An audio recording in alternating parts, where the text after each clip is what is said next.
Tauhid Afridi, the country's most talked about content creator, has been out of the public eye in a sense since the fall of the Hasina's government on August 5. Rumors of working for the previous government during the anti-discrimination student movement have not died down. Meanwhile, the news of his marriage has already spread. On Tuesday night, Tauhid Afridi's wedding picture is spread on social media. It is here that he is married to TikToker Raisa. He had denied his love relationship with Raisa for so long. However, the picture of Afridi's wedding with the Raisa is 6 million in internet.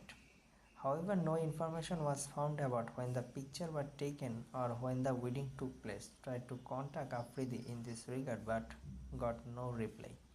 Raisa graduated from a private university in the country. However, there are rumors that they got married with the consent of two families. Tauhid Afridi launched his YouTube channel on 3 February 2015. The number of subscribers of the channel is about 63 lakh. So far, 208 videos have been posted on Tauhid Afridi's YouTube channel.